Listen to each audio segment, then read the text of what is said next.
Alors, quoi vous dire de plus aujourd'hui? Nous avons 32 000 analyses de fait sur le site Le Graal Boursier par analystech.com. Alors, fait que pour moi, c'est un honneur de vous dire que depuis presque bientôt 19 ans que nous vous produisons jour après jour des analyses qui font de vous un meilleur investisseur.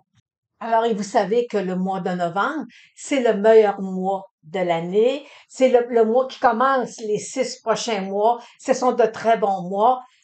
Et là, il y a plein de statistiques, là. C'est les élections, pas d'élections, année électorale, puis tout ça. Et là, j'en ai ras-le-bol. Alors, on va, mardi, on va savoir qu'est-ce qui va se passer.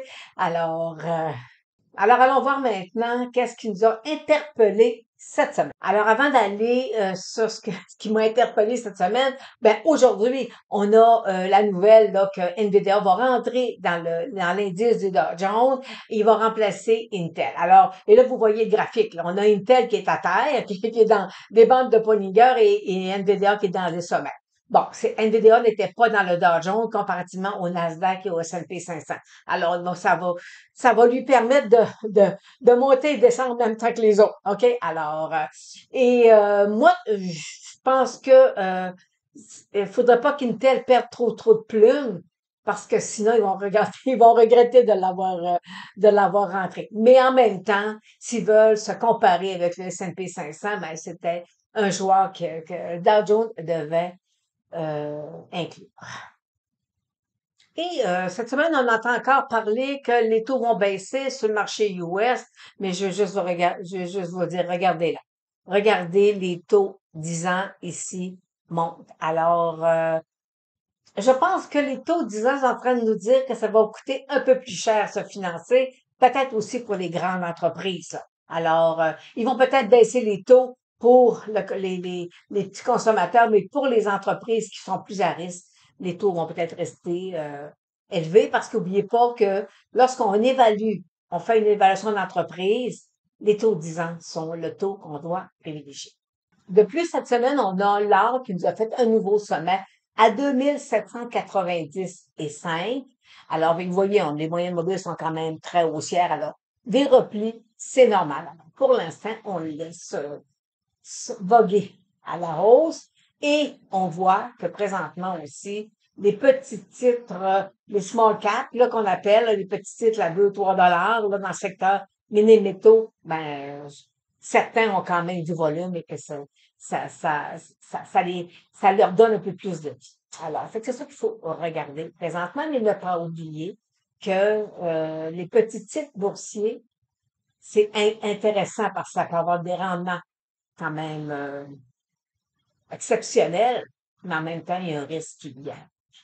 Alors, comme c'est exceptionnel, 32 000 analyses sur un site boursier, alors cette semaine, je vais vous faire juste de l'analyse technique sur les titres qui ont déposé le résultat cette semaine.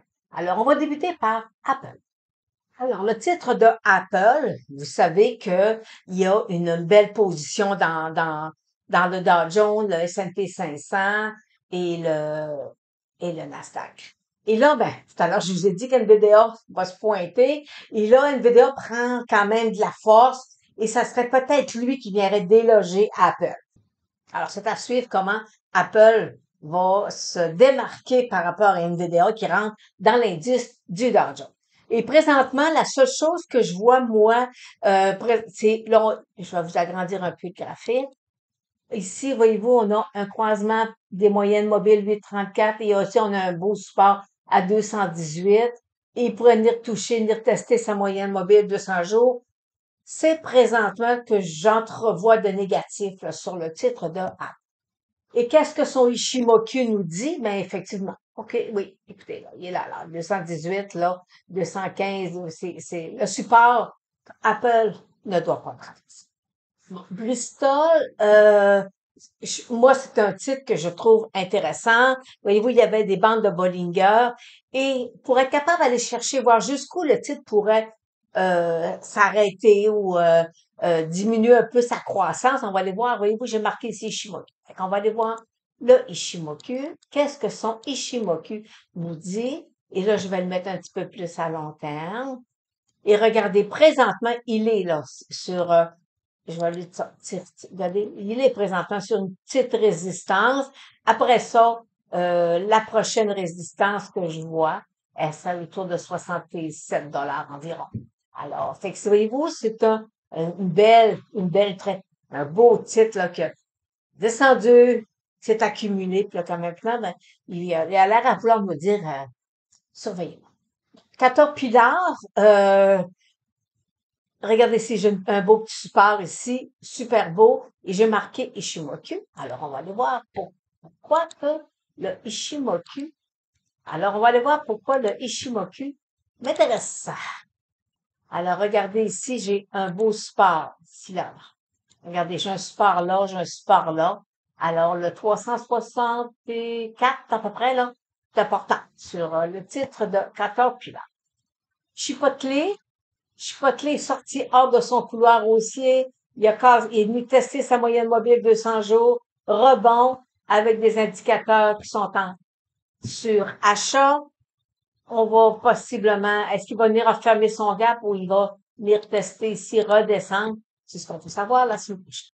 Google, vous savez, j'avais une cible à 142, il a fait 147. Il y avait des bandes de Bollinger, il est sorti au-dessus. Là, il y a un repli. Alors, tout ce qu'on veut, c'est ici, là, il faut qu'il vienne s'accumuler ici, autour de 160, 170, 165, là. C'est cette zone de support-là. C'est elle qui va nous guider pour ça.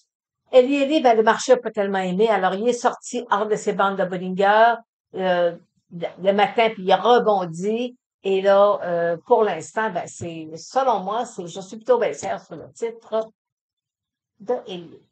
Mastercard, bon, couloir haussier, un couloir haussier qui datait de juillet, quasiment. Alors, couloir haussier, il l'a percé, les résultats sortis, mais avec quand même en nous créant une grosse chandelle. Alors, pour l'instant, on a des moyennes mobiles qui vont peut-être se croiser. Est-ce que la croissance est faite? Fort probablement. Alors, il faut le surveiller. McDonald's, et vous savez que McDonald's, avec le colis la semaine passée, il n'y avait pas juste ça. Alors, fait que c'est un petit peu plus difficile pour McDonald's. Regardez, une bonne zone ici, un bon support qui va peut-être essayer de venir le tester. Et si c'est le cas, à ce moment-là, on pourrait avoir une belle tête-épaule ici, là, présentement, là. Je pourrais quasiment tracer ici là, une ligne de coup sur le type de McDonald's. Microsoft, direct sur sa moyenne mobile 200 jours. Et là, on va voir qu'est-ce que le marché va faire. On a eu quand même du beau volume. C'est ça, je ne suis pas tellement au cerf sur le titre de Pfizer, ben, toujours dans un couloir latéral. Alors, là, il vient tester ici son support. Alors, est-ce qu'il va venir ici descendre autour de 27 $? Ben, c'est quelque chose, c'est pas probable. C'est quelque chose de possible. PayPal, le beau PayPal. Il nous a fait, j'avais une cible pour un figure à 84 $. Il m'a fait ici 83,70. Alors, puis vous savez que la technique point figure, c'est des calculs de chiffres ronds qu'on fait, là. Alors, fait que mission accomplie, le titre, mais regardez ici, là, on était quand même, là, pendant plusieurs mois dans un couloir latéral, là, entre 68 et 57 $. Là. OK, alors, fait, puis après ça, voyez-vous, il est reparti, on a eu du volume, il est reparti. Alors, pour l'instant, c'est matin, on faut le laisser digérer cette hausse-là, voir si il pourrait nous donner un autre poussée à la hausse sur le titre. Alors, Visa, les résultats ont poussé le titre un peu dans le même lignée que Mastercard, mais quand même, ça semble fragile. Tu sais, il réussit pas à garder ses hausses à chaque jour, là, alors, sauf vendredi, mais fait que là, il y a un petit gap à fermer. Mais très important ici, sont la ligne de sa ligne de tendance aussi. Et terminons la série des titres qui ont déposé le résultat cette semaine par celui de Meta Platform.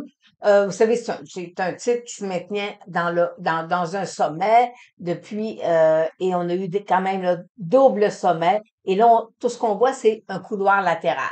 Alors, moyenne mobile de 100 jours haussière. Alors, ce qu'on pourrait penser, je pense là que, advenant qu'il y aura un repli, là, un petit repli normal, là. On va voir comment ça va aller avec les élections, là.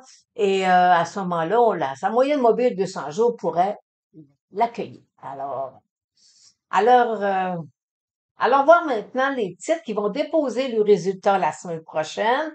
Et on débute par celui de Berkshire Hathaway qui a fait ça ce matin. Alors, vous voyez, on a présentement les titres qui vont déposer le résultat cette semaine.